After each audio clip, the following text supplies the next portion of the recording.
Hello, this is Margaret Ajbola, the STEM Positive Disruptor. On Mia's conversation, I have a special guest, Gordon, his Group Captain Gordon Bettington from the Royal Air Force. Yes, That's right, Margaret. You've got that right. and today the reason why we have this platform, we want to educate, we want to raise awareness, we want to change people's perception and demystify what STEM is. That's science, technology, engineering, and mathematics. We want to show the diverse roles, the diverse people that work within the industry. We also want to show the different routes that people can come in to work within the STEM industry. And today we have our special guest, Gordon. And he's going to tell us more about how the Royal Air Force, they do the recruitment, but also tell us more about himself as well as background, because he does work a lot within the STEM surface, in the sense he does do STEM ambassadors activities, and he's going to tell us more how he does that. And so without further ado, thank you, Gordon, again for coming on board. I really appreciate your time. I know you're very busy and there's so many things going on with you. So welcome again. Thank you, Margaret. It's lovely to be here. Great. So please tell us more about what you do and how, and just more in relation to how the Royal Air Force, more about them and the recruitment side of things. Yeah, well, Margaret, hi everybody. Group Captain Gordon Bettington. I've been in the Royal Air Force for 28 years now. My profession, I'm a people operations officer, which means I do a lot of human resource management and the likes, but I've got a background in STEM. As a student, I studied design and technology at Loughborough University. So I did some design work for Biffa and Hitachi and car design and like. So I've always had a passion for engineering and technology and making things. And that's continued through my career. Although I look after people, it's very much about problem solving, and that's what STEM is about. STEM is about solving problems using mathematics or creativity or innovation and design, and I just happen to do the same thing with people. But the Royal Air Force is at the cutting edge of technology, there to help protect us all in a difficult and challenging world.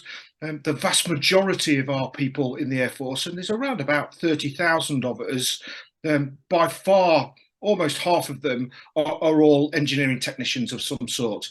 So STEM is at the core of what we do. So it's really important to inspire you and young people to get involved in STEM subjects and careers, so you've got the opportunities to perhaps come and work in an organisation like the Royal Air Force, or even the other armed forces. I will give a mention to my colleagues in the Navy and the Army, just to be kind.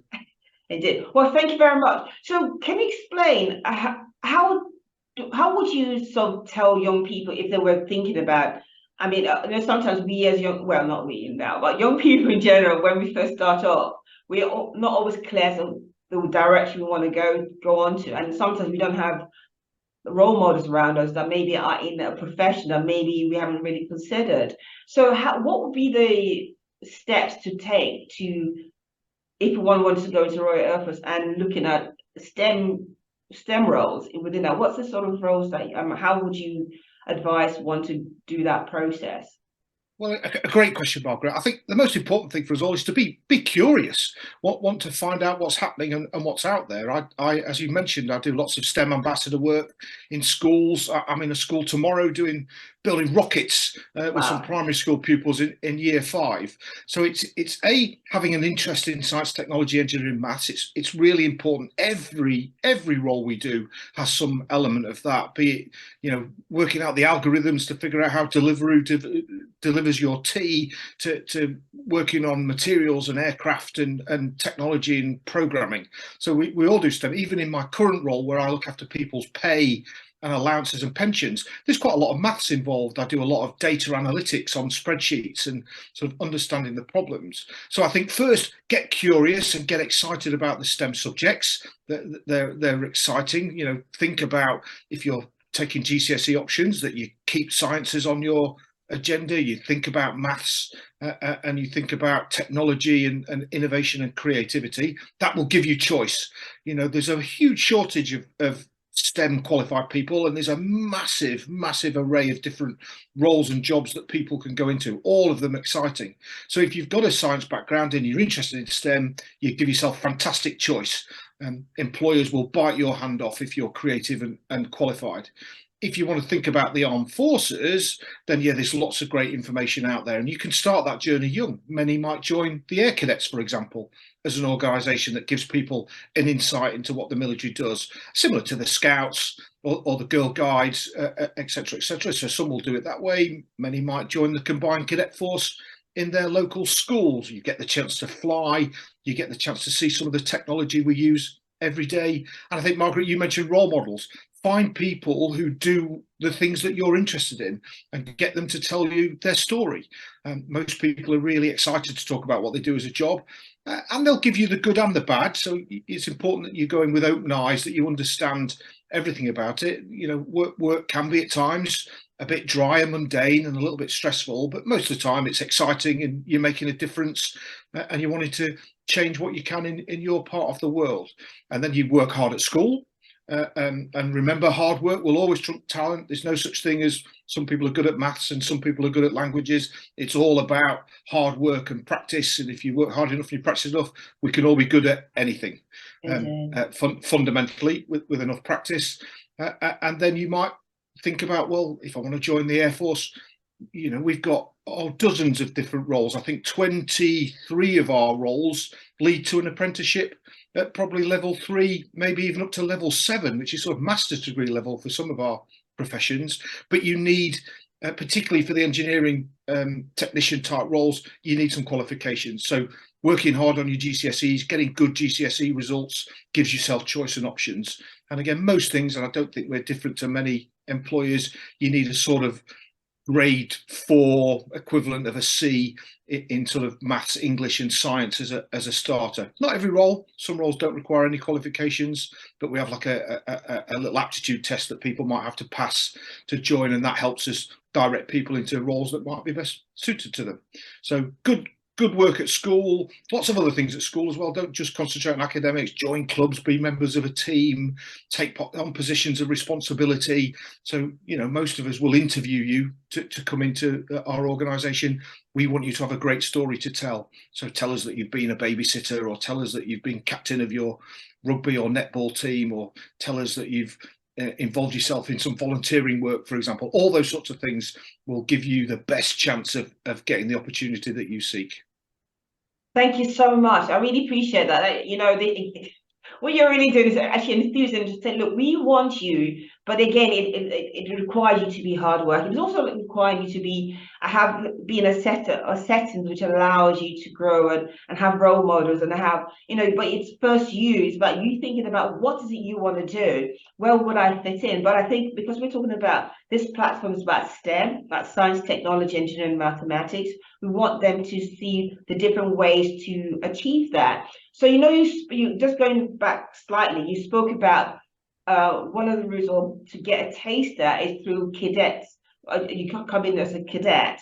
What age level do we look at, and what are the sort of things that they should be aware of that they can actually try to just give them I don't know, a fresh or an idea of what's going on, what opportunities they have in relation to STEM?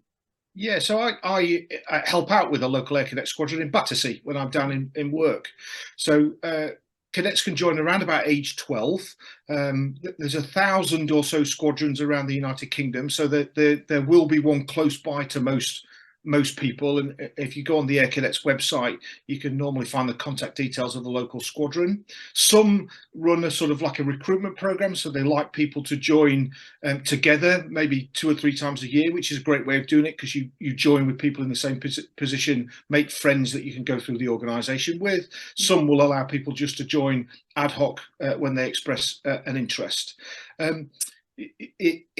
Most squadrons, and that's what the little units are called, will parade or meet 2 times a week, different nights. The one I help out of tends to do a Tuesday and a Thursday, and again we'll offer a whole range of activities, many at their little headquarters. So I would do STEM activities on a fairly regular basis, only 3 weeks ago, we were seeing if we could stop an egg from being smashed, launching it off the balcony Wow. by building a sort of parachute system with some arts and Yeah. crafts materials. We've built rocket cars, we've built Lego robots, all manner of stuff as I show how STEM relates to the Air Force, and some of the problems are real world problems that I distilled down into a fun activity. The cadets offer flying, so that's a great experience to understand how aircraft work. And in a STEM sense, that's the science behind what generates lift. And we look at the forces that are involved in aeroplanes flying, and we often practically build gliders ourselves to explore that and experiment and see what happens when we do different things. So it offers flying. It can offer lots of teamwork and leadership type activities to build those skills. They are important for us in STEM as much as being able to calculate the mathematics or do the problem solving. Our soft skills, that we're good communicators and we're good listeners and we're good leaders and we can be great team members as well. That's really important. We get opportunities to go away and camp. So many cadets will stay on an RAF station for a week, and they'll get to see a lot of those roles and meet the people that are involved in those STEM type careers. So you might spend a day with the air traffic controllers or a day with the technicians working on our Typhoon fast jet aircraft. So really exciting stuff. There's a bit of an academic syllabus, so you learn lots of different, mainly STEM related topics, and there's an opportunity, if you're an air cadet, to get a BTEC. So you can go all the way through and get a BTEC, which is a great qualification to have. Or we do often, a lot of the activities involve a CREST award, and again, CREST awards can be really good if you're looking at maybe university applications or interviews later on. So really varied. Different squadrons like different activities. The cadets I work with love archery. We do that quite often. They like drill and they like music as well. So they get to practice with their drums and their bugles and trumpets. So a great way of meeting great friends. There's no criteria other than you wanted to be having fun, enthusiastic, and wanted to throw yourself at the activities. So it's open to absolutely everybody.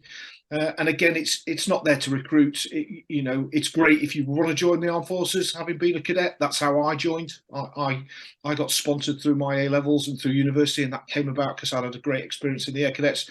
But equally, many would go off and use those skills and qualities to work elsewhere in the STEM industry, for BAE Systems or Rolls-Royce or whomever they choose to work for. It's a fantastic organisation. I loved it when I was a kid, hence why 30 or so years later, I still go back and help out. Wow. That's amazing. I do love, because it sounds very exciting, really, because in a way, what you're saying as well is that they start at a younger 12 years old, and they're giving tastes. It gets them to start thinking out of the box, be problem solvers, working within a team. It's also about leadership skills as well. There's so many different elements, and the soft skills as well. Communication is so key, and that's not just within the RAF, but across the board. We need to have a combined skill level. It's not just the technical skills that are important, but there are other skills that makes you even that fullness that allows you to be able to fit in wherever, and it helps you also where promotion is concerned as well. And I do like that. And also, you mentioned something about sometimes you can actually apply for combined. Is that combined cadet where you can go into and try different elements of the armed forces? Is that correct? Many schools have their combined cadet force, and will have a sort of section that focuses on each of the services. So there might be an army section, there might be a navy section, there might be an air force section. That's great because often they work together, so they get to experience each other's activities. They might go sailing with the Sea Cadets, for example, or they might do some fieldcraft skills of how to sort of maneuver around the woods and defend from an attacking enemy, or exciting activities like that. So that's great. And again, a lot of air cadet units, we share our building at Battersea with the Army cadets. So we do some great joint activities where we use their instructors and skills to do something a bit different, and likewise for ourselves. Or in fact, I used to help out at a squadron in Beaconsfield. We had a really close relationship with the police cadets. So I remember doing a fantastic night where it was a sort of CSI forensic investigation night. We walked into our building, it had been set up like a crime scene, and we had to use our skills to solve the murder. Again, problem solving. Again, and this is what I think is so important, because what you also get into think about is that, look, I think we need to tap into our young people from a very, very young age, and that's from primary school maybe. And what's your take on that? Because I think this is so important because we know we society states we have the skills shortage. We can't get enough people with the right skills, but we're struggling to infuse more young people to do that. Even there was quite recently there's a report that came out, and I think it was a global report, and it says that very few women are going into this profession as they don't see as for I don't know, for whatever reason, they prefer other profession. And then, but young people also struggle to even get their head around what is STEM and everything else. So, do you think that maybe within the school system there has to be some form of again? I'm not putting that into your mouth. I just want you to get a view. What can we do to get them at a very young age to get our young people to start thinking of things? Because what the Royal Air Force are doing, or the armed forces in general are doing, is giving them tastes of different activities. It's opening their horizon in so many ways. Schools don't always are not always able to do that.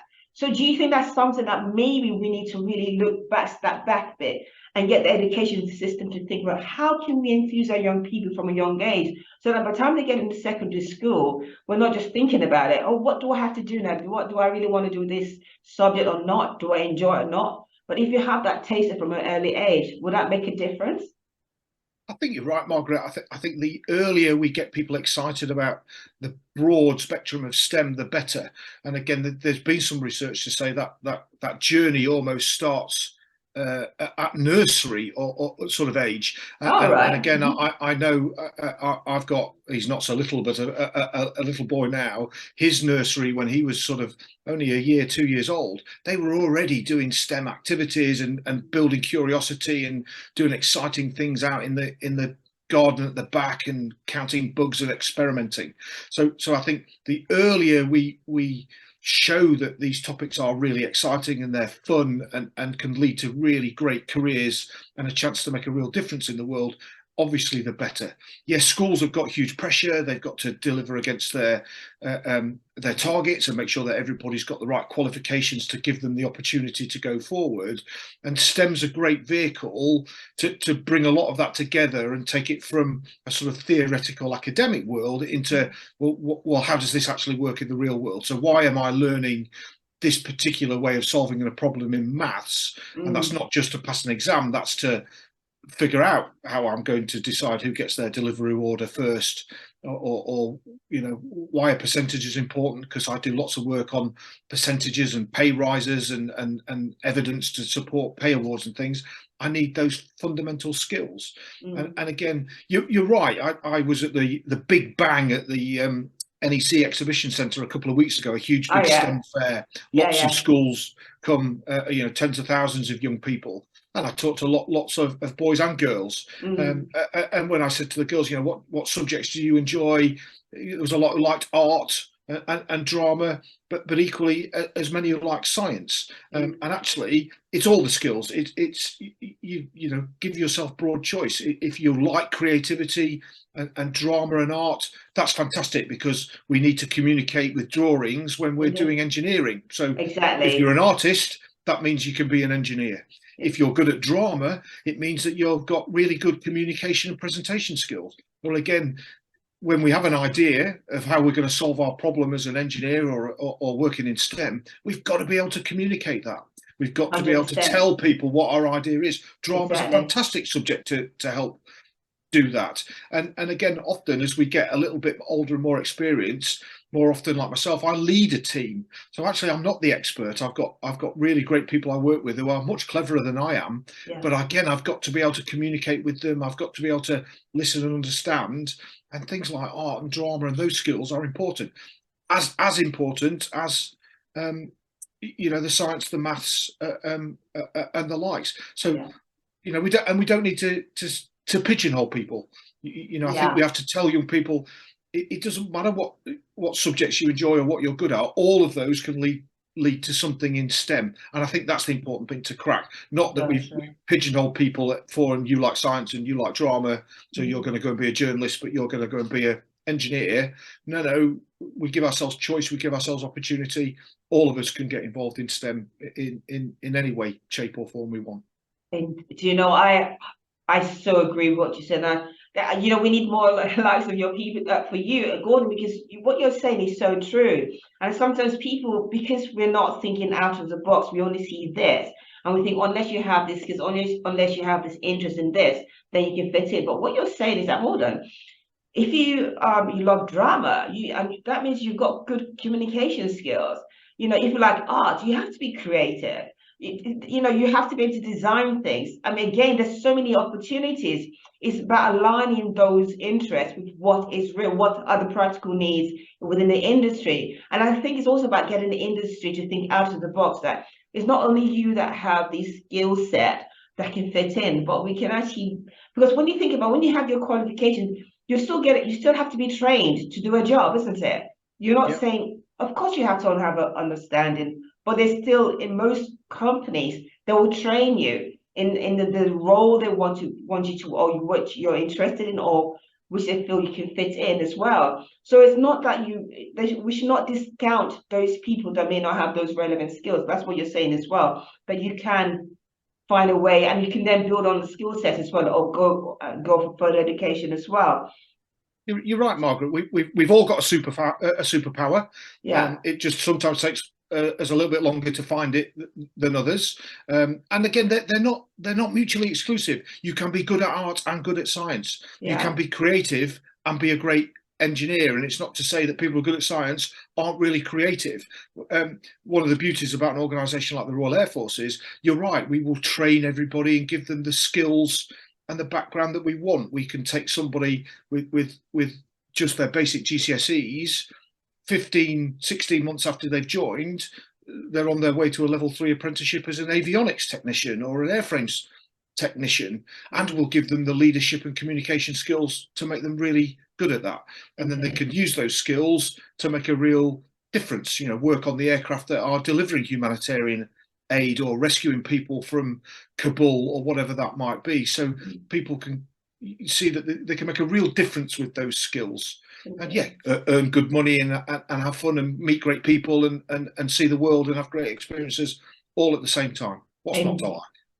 Hey, tell me about it. You already enthused me. I'm gonna go back to school. I want to join the Royal Air Force. But you know what? This is the whole thing. This is what you're doing. It's about us enthusing our young people. It's about engaging with those who feel it's impossible. But if we can show them that it is possible, and there are different routes as well. This is why I'm so grateful that you've come on this platform, because this is what we want to do. We want to open this our world to the public so that they can see different opportunities, different routes to the same place they want to go. But it's actually knowing what is available, what are the opportunities, and this is what you're showcasing right now. So thank you so much, Gordon. I really appreciate that. So, you know, fast forward, you know, there was an article about, I think it was a couple of weeks ago, and it says the Gen Z don't want to become submarines. I know that it's RAF, we hate it. I'm asking you anyway. Because they can't use their phones on the ground. Saying, okay, I know there was an accident very recently, so we're not discarding that. But that's a slightly different thing. But what we're saying is that, I mean, there are skill sets. There are lots of fun things you can do. I don't know it's very specialized. Well, I'm assuming it is a very specialized skill set you need to have to be able to work to work within the submarine sort of sphere. Again, please prove me wrong or right. But what is the things that, how can we change the narrative concerning that? Just because, you know, people, of course, the media will say they say, but what do you say based on what your experience?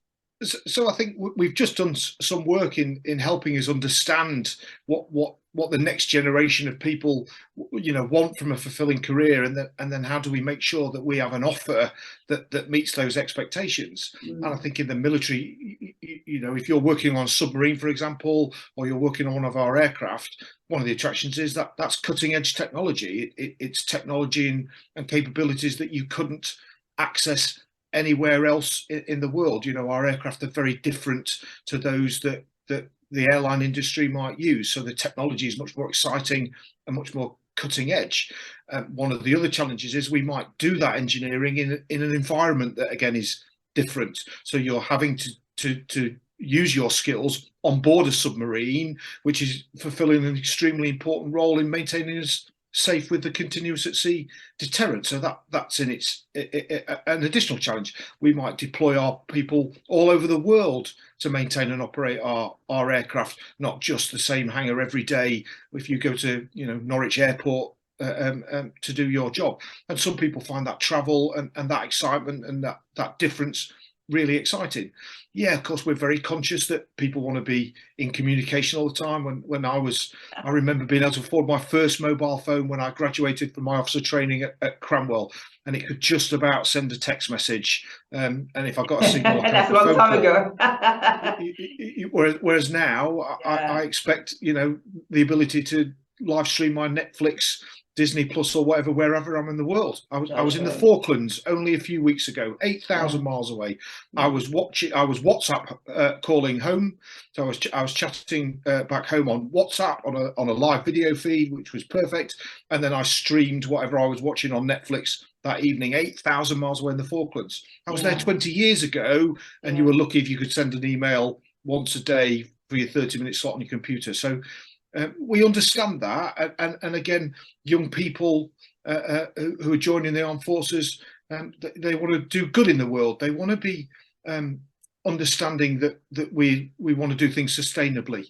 So that's important to them. That the Ministry of Defence manages huge amounts of forest and natural habitats. So we do lots of work to support that, and our people enjoy volunteering in that. We're using efficient fuels on our aircraft. We've just done some pilots, so we're using green fuels now as our aircraft fly around the world. So we're looking at solar panels, we're looking at electric cars to replace all our vehicles, etc., etc. And again, because we know young people are excited by that and want to be part of an organisation that has those credentials. So I think as long as we listen well and understand what inspires young people, and we make sure that we're at the forefront of that, then they would want to come and join us and make a real difference. Indeed. Do you know, you speaking my language. I do love that, and it's so important, because again, we talk, sometimes we talk a lot, but we don't listen. And I think this is why we keep having that same narrative that, oh, we've got the skill set, we can't do this, we can't do that, because we don't have the right skill set. So very, very briefly, what would you say to the education system and the government so that we can be ready for the next stage of the next generations that are coming out, even the now generation? We can't discard those who are already there, the experience they're bringing in, but also what are we looking for? Because you talk about the RAF or Ministry of Defence, they deal with high technology, the very skilled level. But do you think we need to, very briefly though, because I know that we said half an hour, is what would you say to the education system and the government so that we can then get our young people ready to fit in and fill the gaps that we talk about, we complain about so much, so we can change the narrative? What would you say, very briefly? So I think we've got to develop those core skills. Yeah. So maths, English, and the sciences are pivotal in that, and we must continue to have a focus on that. We've got to generate young people with the softer skills. So it's as important to work on those communication skills and leadership skills and ability to be a member of a team. We've got to celebrate diversity. The best teams I've ever worked in are the most diverse, with people from different backgrounds, different cultures, different ways of thinking, different experiences, because the more ideas we throw in to solve a problem, the better the solution will be. And we want to make people curious and want to learn, because the real key for us going forward is we don't know what jobs are going to look like in the next 20 years. Look at artificial intelligence.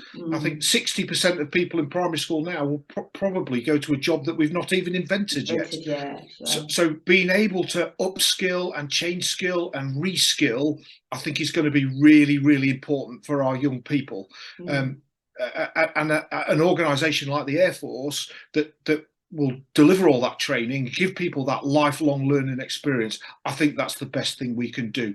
And actually, except that sometimes we might train somebody and they use those skills to have an opportunity elsewhere. But equally, if somebody else is doing that high level training, we might bring them in a little bit later and again capitalize on those skills. So we can't be selfish about it. I think we've all got to upskill people, train people to be the best they can be, and then we all benefit collectively.